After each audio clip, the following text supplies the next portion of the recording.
Reservation की बात करते हैं। रिजर्वेशन कॉन्स्टिट्यूशनली तो ये है कि 49.5% से आगे नहीं बढ़ सकता है। के कम है और ईडब्ल्यूएस के मार्फत हाँ, मैं वही कह रहा हूँ कि देखिए आपका जब एसटी का 7.5% आपके पास में, एससी का 15% है, यही मिल जाएगा। जैसे एससी एसटी ओबीसी रिजर्वेशन की बात करते हैं तब इनका लॉजिक ये आ जाता है कि पढ़ के आगे बढ़ो, आर्थिक आधार पे होना चाहिए आरक्षण। लेकिन देखा जाए कि पिछले बैक दरवाजे से ईडब्ल्यूएस और इनका जो कोटा है दोनों मिलाकर आईएएस और आईपीएस के उसमें लॉबी में भेज देते हैं और वहीं जाकर फिर डोमिनेशन भी बनाते हैं, वहां फिर ये डिस्क्रिमिनेशन करना शुरू कर देते हैं। बहुत सा अभी आप मतलब जो 15-20% जो हम कहते हैं कि जनरल है और वो लोग मतलब उनके लिए कुछ बचा नहीं है रिजर्वेशन की वजह से, तो ये 550 लोग कौन है फिर? अगर ये लोग ये कभी भी एक्चुअली दिक्कत ये है, ये सब कुछ खुद ही अड़क लाना चाहते हैं। जो अपने हक की बात करते हैं उनको लगता है कि नहीं, हम 49.5% आप रिजर्व की बात कर रहे हैं, लेकिन जो रिमेनिंग 50.5% है वो जो अनरिजर्व है, उस पे तो दूसरे लोग दावेदारी ही नहीं कर पा रहे हैं ना। अभी सुप्रीम कोर्ट ने कुछ प्रावधान किया था कि उस पे एससी के भी अगर किसी का नंबर ज्यादा आते हैं तो उनको डाला जा सकता है। अदरवाइज देखा जाए तो 50.5% तो बिल्कुल अनरिजर्व के लिए ही आरक्षित से धीरे धीरे फिल कर ली जाती है और उसमें कभी भी एससी एसटी ओबीसी नहीं फिल होता, वो सारी की सारी बैकडोर से जनरल कास्ट के लिए होती है। और इसमें भी आप देखिए फिर ओबीसी एससी एसटी का बच्चा एक ग्रुप डी में नौकरी लग जाता है, हम पहले भी चर्चा कर रहे थे इसके ऊपर, तो और सेना में चला जाता है, छोटी मोटी कोई नौकरी मिल जाती है तो बम और पटाखे से और पूरे ये भंडारा कर देते हैं, इतने बताने की कोशिश करते हैं कि मानो वो एक बड़ी पोजीशन के ऊपर चला गया है, बड़ी उसकी पोजीशन है, और तुम जब बोलते हो तुम्हें जातिवादी कह करके दबाव डाल करके आप लोगों को साइड कर दिया जाता है। देखिए कुलदीप जी, इसमें ना एक बड़ी छोटी सी बात है जो बहुत समझने की जरूरत है। एक्चुअली ये जो तबका है, ये तबका एक ऐसा तबका है जिसके बैकग्राउंड में कुछ नहीं है, ये सरवाइव करने के लिए जीता है। उसमें ऐसे ही बोलते हैं कि आप मतलब दलितों के तो दारू वारू पी करके शराब वराब पी करके बेच दी उन्होंने।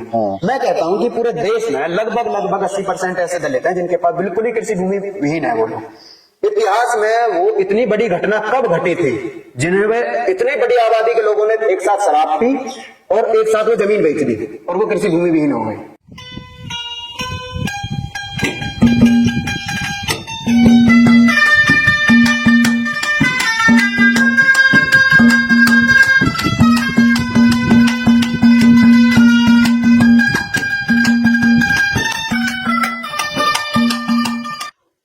सभी नमस्कार, राम राम, आपके साथ कुलदीप खंडेलवाल। और आज हमारे साथ खेमराज है और खेमराज जो अब यूपीएससी के जो रिजल्ट आए हैं उसमें जो ओबीसी एससी एसटी की जो भागीदारी है वो ना के बराबर है।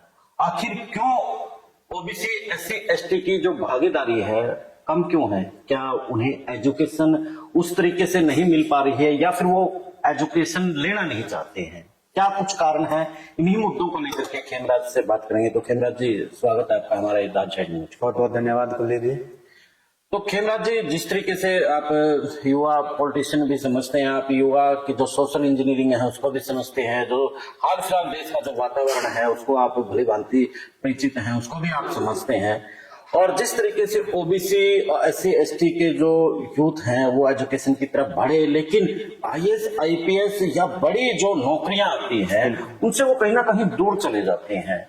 इसमें आप क्या दोष मानते हैं? सरकारों का दोष मानते हैं? ओबीसी एससी के जो बच्चे हैं वो नहीं पढ़ते, वो कहीं भटकाव की स्थिति में है, जनरल के जो बच्चे हैं वो पढ़ते हैं, कैसे देखते हैं इन चीजों को?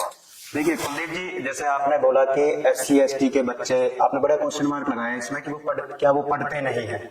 मैं यहीं पे आपको काउंटर करूंगा कि ऐसा नहीं है कि एससी एसटी के बच्चे या ओबीसी के बच्चे पढ़ते नहीं है। बच्चे बिल्कुल पढ़ते हैं, और आज के टाइम पे अगर आप लिटरेसी रेट भी देखेंगे तो वो कहीं ना कहीं दोनों समाज की, एससी एसटी या ओबीसी, 50% से ऊपर है वो, और महिलाएं भी पढ़ रही हैं, हमारी लड़कियां भी पढ़ रही हैं। लेकिन इसमें जो आपने जो बड़े एसटी मतलब बड़े जो उच्च पद हैं उनकी बात की, इसमें एक चीज जो बड़ी गहराई से समझने की जरूरत है वो ये है कि जो इन सर्विसेज में, चाहे वो यूपीएससी हो या फिर वो पुलिस की नौकरी हो या फिर आप मतलब जो सेंट्रल गवर्नमेंट की अदर जो डिपार्टमेंट्स के थ्रू जो होती है, उनमें जो अपर लेवल पे जो अपर पोस्ट हैं, वो सारी की सारी पोस्ट उन्होंने होल्ड की हुई है जो डोमिनेटेड कास्ट जिनको हम बोलते हैं। चाहे वो डोमिनेटेड कास्ट फिर स्टेट वाइज भी हो सकती है, कहीं ब्राह्मण ज्यादा है, कहीं जाट ज्यादा है, या फिर कहीं मतलब राजपूत ज्यादा है। तो जो और पॉलिटिक्स में भी देखेंगे और मतलब सामाजिक तौर पे भी आप देखेंगे तो दोनों तरीके से इंडियन पॉलिटिक्स में जो सवर्ण समाज है उसका होल्ड ज्यादा रहा है। और इंडियन सोसाइटी की जो मैं बात करूं, इसका एक ड्रॉबैक या नेगेटिव या फिर इसकी बुराई एक ये चीज है कि इसमें हमेशा जाति जो समीकरण होता है या जाति की जो बात होती है उससे प्रायोरिटी दी जाती है। फॉर एग्जाम्पल, अगर इंटरव्यू लेने वाला राजपूत है और उसके सामने 10 कैंडिडेट राजपूत समाज के अगर आते हैं तो वो उन लोगों को अपेक्षाकृत दूसरे समाज के प्रायोरिटी देगा, नंबर देने में भी और सिलेक्शन करने में भी। ये एक बड़ी बात है, यानी कि वहां पर जाति के चश्मे से देखा जाता है, बाकी वहां पे जो उसकी योग्यता है, जो उसकी गुणवत्ता है, उसको साइड कर दिया जाता है। बिल्कुल बिल्कुल, आप इन चीजों में देखेंगे तो मैं एक पॉइंट पे आपका ध्यान दिलाना चाहूंगा। आप पूरा यूपीएससी का कैडर उठा के देख लीजिए, जो भी यूपीएससी के थ्रू अफसर हमारे लगे हैं, जो रिजर्वेशन है, रिजर्वेशन के थ्रू जो नंबर है, जैसे 15% हमारे एससी के लिए रिजर्व है, 7.5% एसटी के लिए रिजर्व है, आप एंट्री तो ले सकते हैं क्योंकि वो संवैधानिक मजबूरी है कि वो नंबर दिखाना पड़ेगा जब आप रिजल्ट घोषित करेंगे। लेकिन जब इनका प्रमोशन का टाइम आएगा, प्रमोशन के टाइम पे एक पोजीशन के बाद में इन कैटेगरीज के जो कैंडिडेट्स हैं उनको रोक दिया जाता है, और जो मतलब जो सचिव लेवल की, जो अपर लेवल की जो पोजीशंस होती हैं, उनमें आप कभी भी देखना वो अपर कास्ट के ही लोग होते हैं। कभी भी उस पोस्ट तक ना तो एसटी पहुंच पाता है ना एससी पहुंच पाता है, और ओबीसी का भी अगर कोई पहुंचा है तो वो होगा जो ओबीसी में भी कई कास्ट हमारी ऐसी होती है जिनका अच्छा नंबर है, अच्छा जहां कहीं पॉलिटिकल जो डोमिनेशन है वो कुछ स्टेट्स में या कुछ जगहों पे बना लेते हैं, तो उस वजह से एक दो पोजीशंस जरूर मतलब वो पहुंच पाते हैं। अदरवाइज आप पूरा जो देखेंगे, चाहे वो स्टेट गवर्नमेंट्स में आप देखिए, चाहे आप सेंट्रल गवर्नमेंट में देखिए, अपर पोजीशन जितनी भी मंत्रालयों को मतलब चलाते हैं या फिर किसी भी डिपार्टमेंट को चलाते हैं, वो सारे के सारे सवर्ण ही होते हैं। इसका मतलब है कि ये पूरा, और जो इंटरव्यू लेने वाले भी होते हैं वो यही अपर पोस्ट वाले होते हैं, और यही लोग फिर ये सारी चीजें जो मार्क्स का, जो इंटरव्यूज के मार्क्स में यूपीएससी में बड़ा हर साल ये इशू बनता है। और बड़ी लंबी लड़ाई लड़ने के बाद में जो बहुजन समाज है, जो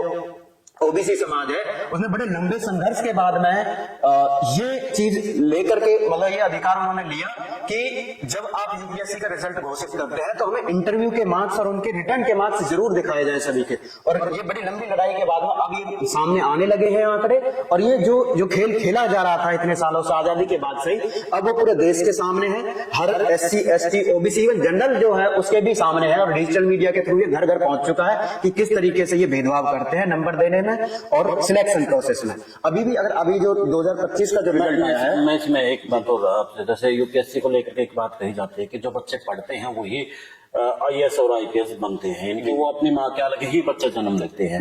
लेकिन यहाँ पर जो भेदभाव की बात निकल करके आई है, एक बड़ी बात निकल करके आई है कि यहाँ पर भी भेदभाव होता है। पिछले दिनों जो हमारे लोकसभा अध्यक्ष है ओम प्रकाश बिड़ला, उनको लेकर के भी चर्चाएं चली थी कि उसकी बेटी भी कहीं ना कहीं सरकार की सिफारिश से आईएएस बनी है। तो अब यूपीएससी का फिर जो सिलेक्शन हुई है उसमें कहीं ना कहीं जो जनरल समाज के हैं वो ज्यादा हैं, तो यहीं से कहीं ना कहीं एक सवाल पनपा कि जो एससी एसटी ओबीसी है उसकी संख्या ज्यादा है लेकिन जनरल के जो बच्चे हैं वो ज्यादा हैं। क्या ये जो लगे हैं एक बड़ा स्कैम है या फिर बच्चे उनके पढ़ते हैं तो तमाम तरह की चीजें दिमाग में निकलती हैं, सोचते भी हैं ये कहीं एक बड़ा स्कैम तो नहीं है। हम बेसिक से कहें कि हमारे जैसे ही जो पढ़ने वाली जनरेशन है वो अब जाति से दूर हो रही है, लेकिन जो समाज पहले था जाति को लेकर के कहीं ना कहीं वही समाज अब भी नजर आता है। देखिए कुलदीप जी, आपने अभी जो एग्जांपल दिया वो एग्जांपल दिया जो ओम बिरला जी हैं, लोकसभा के स्पीकर हैं, उनकी बेटी आईएएस है। मैं आपको एक दूसरा एग्जांपल देता हूं, जो हमारे फिलहाल चुनाव आयोग के अध्यक्ष हैं ज्ञानेश कुमार जी, उनकी बेटी भी आईएएस है और वो फिलहाल नोएडा में पोस्टेड है। नोएडा वो जगह है जहां पर रेवेन्यू काफी ज्यादा जनरेट होता है और एक तरीके से यूपी के अंदर सबसे पावरफुल जिला अगर हम बोलेंगे रेवेन्यू के मामले में, पैसे के मामले में, तो आज के टाइम पे नोएडा ही है। और एक ऐसे नोएडा में गुरुग्राम इसी तरीके से नोएडा है। ठीक है। और आप ये देखिए वहां पर अभी पिछले महीने में एक बड़ा मतलब ब्रूटल एक्सीडेंट हुआ, जहां पर रात के अंधेरे में एक इंजीनियर 25 साल का इंजीनियर जा रहा था और वो एक बिल्डर ने जो मतलब उस बिल्डिंग बनाई जानी थी, उसने बेसमेंट के लिए गड्ढा खोदा हुआ था और वो उसमें उसकी गाड़ी गिर गई रात में। वहां लाइटिंग का कोई इंतजाम नहीं था और वो मर गया। दो घंटे तक वो उसके पिता, जब वहां पर पता चला लोगों के थ्रू, उसके पिताजी वहीं खड़े थे, वो 2 घंटे तक जीवित रहा उस पानी में और वो मदद मांगता रहा लेकिन वो बच नहीं पाया। अब मैं पूरे प्रशासन पे, योगी सरकार, भाजपा की सरकार है और जिसको बिल्कुल कहा जाता है कि वो डोमिनेशन वाली जो बातें हैं वही करते हैं, क्या यहाँ पर ज्ञानेश कुमार की बेटी आईएएस नहीं होती, वो डीसी नहीं होती? क्या गाज नहीं गिरती है डीसी पर इतने बड़े एक्सीडेंट को लेकर के?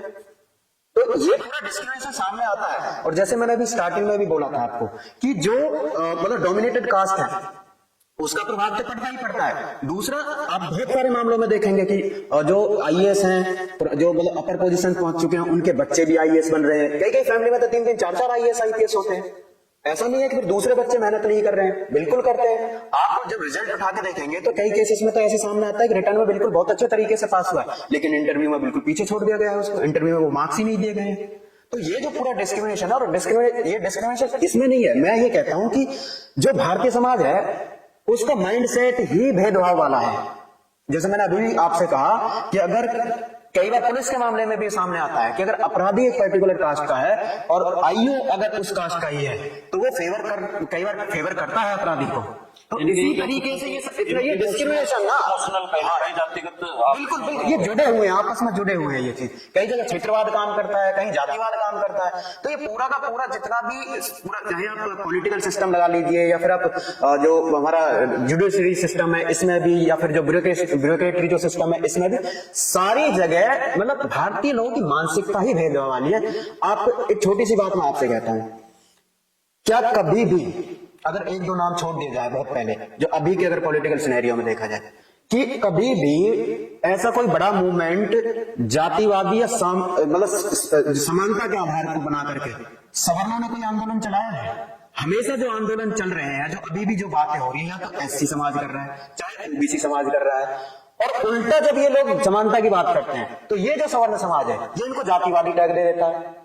क्योंकि जब आप जातिवाद की बात करेंगे, उसको एलिमिनेट करने की बात करेंगे, तो आप जाति का नाम तो लेंगे ही लेंगे। हक की बात करेंगे तो ये यहाँ पर, क्योंकि जब आप जाति का नाम लेकर हक की बात करेंगे, जब आप बहुजन की बात करेंगे या एससी ओबीसी की बात करेंगे, तो आप कोई ना कोई जात तो जरूर आपको पहचान मिलेगी जब आप बात करेंगे तो। फॉर एग्जाम्पल मैं ही हूँ या आप हैं, कोई और तीसरा पर्सन है, उसकी एक सामाजिक पहचान तो बनी ही हुई है। तो वो बोलते हैं कि यार ये बंदा पता नहीं इसी तरह की या इसी जाति की बात करता है, ये तो बांटने की बात करता है। जैसे अभी चंद्रशेखर आजाद है यूपी से, उसको सीधे बोल देते हैं जब भी वो कहीं, जब उनके समाज के साथ, बच्चों के साथ में या लोगों के साथ में कहीं भी ऐसा भेदभाव वाला कोई इंसिडेंट होता है, एक्सीडेंट होता है, जब वो मिलने की कोशिश करता है तो बोलता है कि तो जातिवाद फैलाने के लिए जा रहा है। जातिवाद उसने थोड़ी फैलाया, जातिवाद तो उन्होंने फैलाया ना, जिन्होंने वो घटना घटित की है जाति की बेसिस पर। उसको मैंने अपराधी उसको बनाने की कोशिश करती है, जो उस चीज की आवाज बन रहा है। तो ये जो मानसिकता है यही बड़ी खतरनाक है, और कहीं ना कहीं इसी मानसिकता से लड़ा भी जा रहा है, लड़ने की जरूरत भी है, और सरकार को भी ध्यान देने की जरूरत है। अदरवाइज आप मतलब कॉन्स्टिट्यूशनली तो फेल है, चाहे आपका संविधान फिर कितना ही महान है। जैसे अब यूपीएससी के रिजल्ट सामने आए हैं, उसमें जो संख्या ज्यादा है, कहीं ना कहीं वो जनरल कैटेगरी की ज्यादा है, कैसे देखते हैं पूरा, आप थोड़ा डिटेल में बताइए। बिल्कुल, अगर आप इस चीज पे भी बात करेंगे, जैसे रिजर्वेशन की बात करते हैं, रिजर्वेशन कॉन्स्टिट्यूशनली तो यह कि 49.5% से आगे नहीं बढ़ सकता। एससी के कम है और ईडब्ल्यूएस के मार्फत हाँ, मैं वही कह रहा हूँ कि देखिए आपका जब एससी का 7.5% आपके पास में, एससी का 15% है, ओबीसी के लिए 27% का प्रावधान है, तो आपका टोटल ये बनता है, ये 49.5% बनता है। इस कॉन्स्टिट्यूशन ये है कि आप इससे आगे नहीं जा सकते, अदरवाइज आपको अमेंडमेंट करना पड़ेगा। हालांकि कई राज्य सरकार इस चीज को अपने तरीके से हैंडल कर रही है। जैसे आप तेलंगाना में देखेंगे तो मुस्लिम्स को अलग दिया गया है, कर्नाटक में भी कई मतलब इस तरीके का प्रावधान किया गया था, तो मतलब वो एक्सीड कर गया था 50% से। लेकिन जो क्वेश्चन आप कर रहे हैं वो क्वेश्चन ये है कि जब 49.5% आप रिजर्व की बात कर रहे हैं, लेकिन जो रिमेनिंग 50.5% है वो जो अनरिजर्व है, उस पे तो दूसरे लोग दावेदारी ही नहीं कर पा रहे हैं ना। अभी सुप्रीम कोर्ट ने कुछ प्रावधान किया था कि उस पे एससी के भी अगर किसी के नंबर ज्यादा आते हैं तो उनको डाला जा सकता है। अदरवाइज देखा जाए तो 50.5% तो बिल्कुल अनरिजर्व के लिए ही आरक्षित है वो। अभी भी आप रिजल्ट उठा के देख लीजिए, हाईएस्ट नंबर के कौन सिलेक्टेड है, जनरल है, और उसमें भी आपकी 125 से ज्यादा सीट्स ऐसी हैं जो अभी मतलब रिजर्व रखी गई है, जिनका रिजल्ट बाद में घोषित करेंगे, और उसका रिजल्ट कभी सामने नहीं आता है, वो बैकडोर से धीरे धीरे फिल कर ली जाती है, और उसमें कभी भी एससी एसटी ओबीसी नहीं फिल होता है, वो सारी बैकडोर से जनरल कास्ट के लिए ही होती है। और इसमें भी आप देखिए फिर 450 के करीब तो उन्होंने पहले ही सिलेक्ट कर ली जनरल है। ईडब्ल्यूएस भी तो जनरल का ही है जो 10% है। आपके 104 में जो कैंडिडेट्स है वहां से सिलेक्ट हुए, 500 से ऊपर तो आपका आंकड़ा 1087 आपकी टोटल वैकेंसी थी, 958 आपने सिलेक्ट किए, 550 से ज्यादा तो आपका यही सिलेक्ट हो गया जो आपने मतलब जनरल कास्ट का। तो आप मतलब जो 15-20% जो हम कहते हैं कि जो जनरल है, और वो लोग मतलब उनके लिए कुछ बचा नहीं है रिजर्वेशन की वजह से, तो ये 550 लोग कौन है फिर? अगर ये लोग ये कभी भी एक्चुअली दिक्कत ये है, ये सब कुछ खुद ही अडप्ट करना चाहते हैं, जो अपने हक की बात करते हैं इनको लगता है कि नहीं हमें ही मिल जाएगा। जैसे एससी एसटी ओबीसी रिजर्वेशन की बात करते हैं तब इनका लॉजिक ये आ जाता है कि पढ़ के आगे बढ़ो, आर्थिक आधार पे होना चाहिए आरक्षण।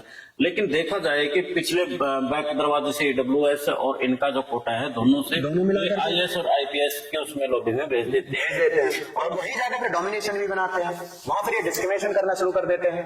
बहुत से अभी ये देखिए पूरन सिंह का एक मामला आया था हरियाणा में ही, अब सुसाइड करना पड़ा एक आईजी रैंक के ऑफिसर को, और उन्होंने आरोप क्या लगाया था, सिर्फ जातिगत डिस्क्रिमिनेशन का, भेदभाव का यही तो आरोप था। जब इतने बड़े लेवल का अधिकारी सुरक्षित नहीं है जातिवाद से, तो आप सोचिए कि आम आदमी किस तरीके से मतलब सुरक्षित होगा इस चीज को लेकर? बिल्कुल भी नहीं है।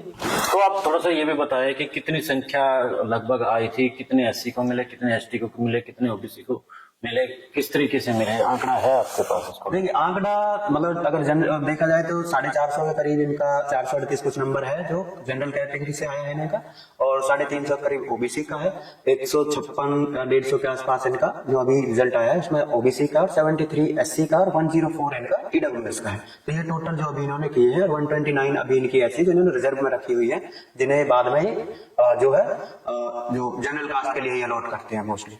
तो ये तो मतलब यहाँ पर मेरे को बड़ी हंसी आती है यानी कि जब ओबीसी एससी एसटी का बच्चा एक ग्रुप डी में नौकरी लग जाता है, हम पहले भी चर्चा कर रहे थे इसके ऊपर, तो और सेना में चला जाता है, छोटी मोटी कोई नौकरी मिल जाती है, तो बम और पटाखे से और पूरे ये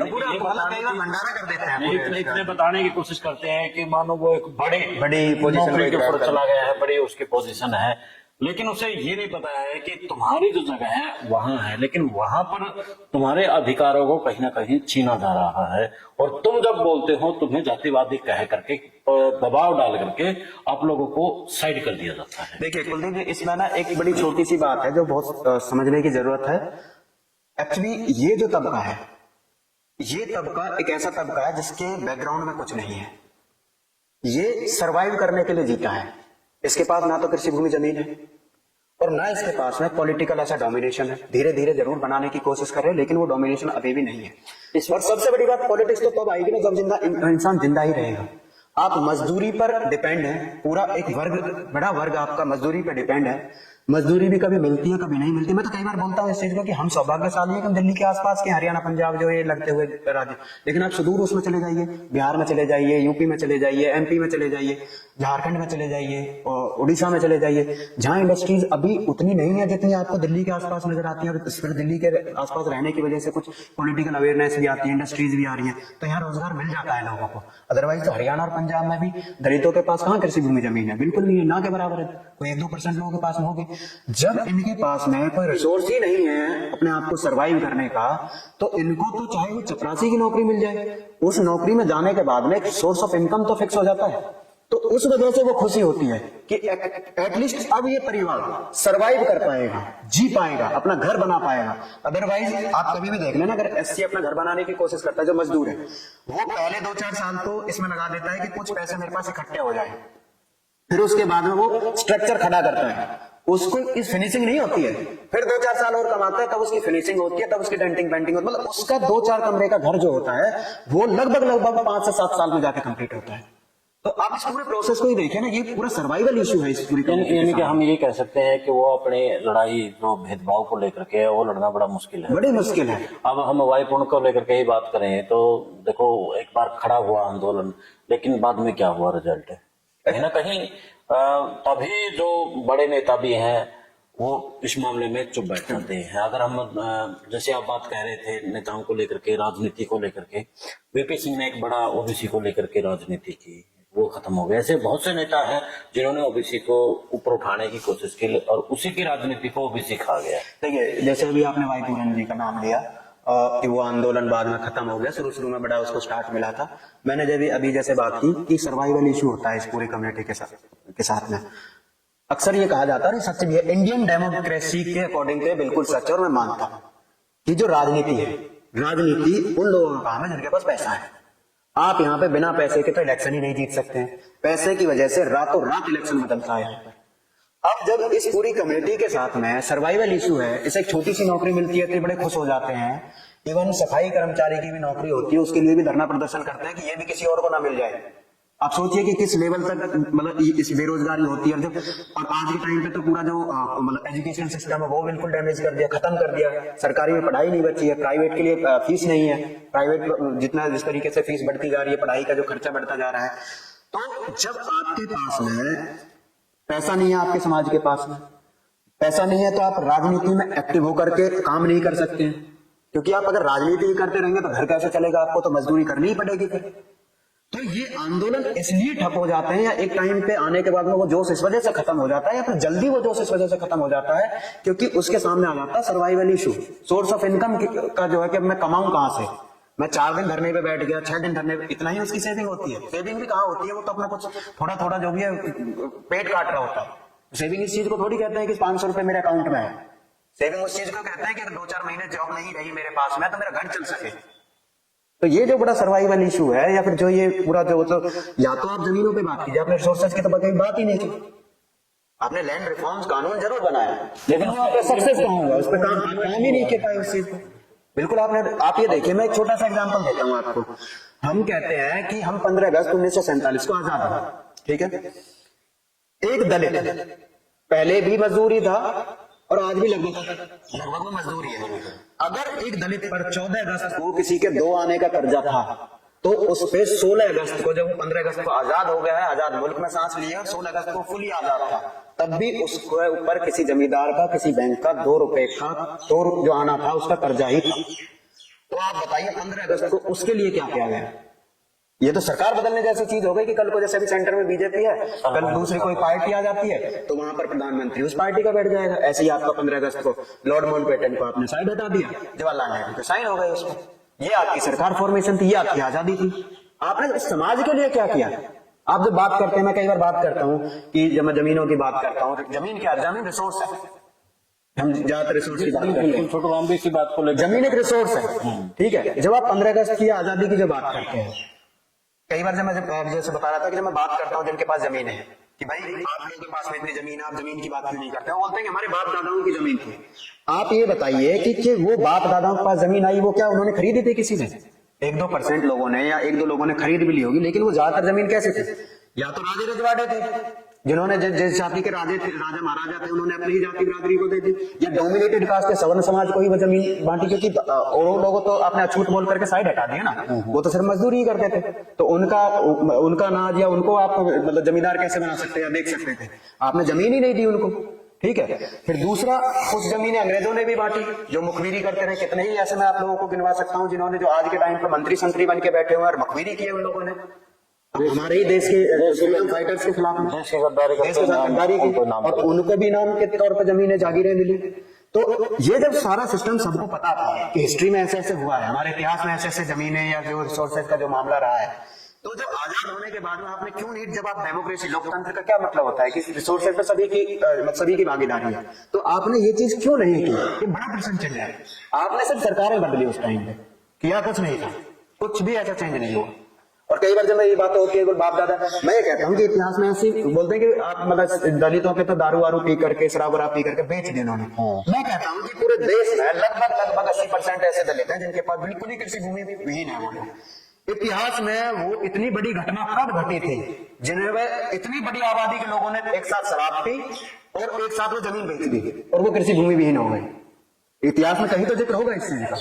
नहीं, आपने खुद की ऐसी बातें बना रखी है, मैं देख करके बहका लोगों को भ्रम कर रहे हैं। प्रचार कहीं ना कहीं। वो कहानियां बना रखी है और उनको दबाने का एक तरीका है। बिल्कुल। तो साथियों, जिस तरीके से यानी कि ओबीसी SC ST के साथ जो भेदभाव 1947 से पहले होता था, 1947 के बाद होता था, लगा था कि जब बच्चे एजुकेशन लेंगे समाज सभ्य होगा तो ये चीजें जाएंगी, लेकिन ये चीजें गई नहीं, बल्कि अभी भी उसी मजबूत जड़ों के साथ में जमीन के अंदर धसी बैठी है। यानी कि उसको उखाड़ने वाला लग नहीं रहा है कि कोई सिस्टम आएगा, क्योंकि जिस तरीके से आंदोलन खड़े होते हैं कुछ दिनों के बाद वो ठंडे बैठ जाते हैं कि कड़वी सच्चाई है, इससे हम कहीं दूर नहीं हो सकते।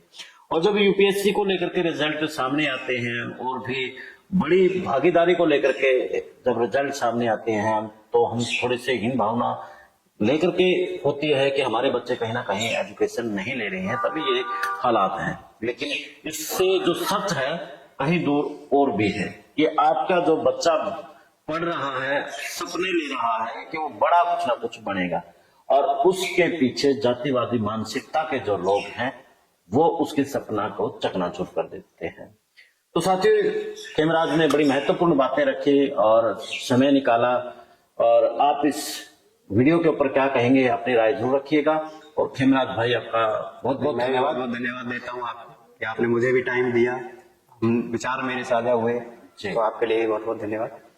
तो जुड़े रहे द इनसाइडर न्यूज के साथ, और मिलते हैं फिर एक नए मुद्दे, एक नए विश्लेषण के साथ। हाँ साथियों, इतना जरूर कहूंगा कि हम लोग अधिकारों को लेकर के, भेदभाव को लेकर के वीडियोज बनाते हैं और दूसरे पक्षों की गाड़ियां भी खाते हैं। आप लोग वीडियो को तो शेयर कर सकते हैं, इतना तो कर सकते हैं आप। अभी लिंक उठाएं और शेयर कर दें। दे इजाजत, फिर मिलते हैं। जय हिंद, जय भारत, जय हरियाणा। नमस्कार।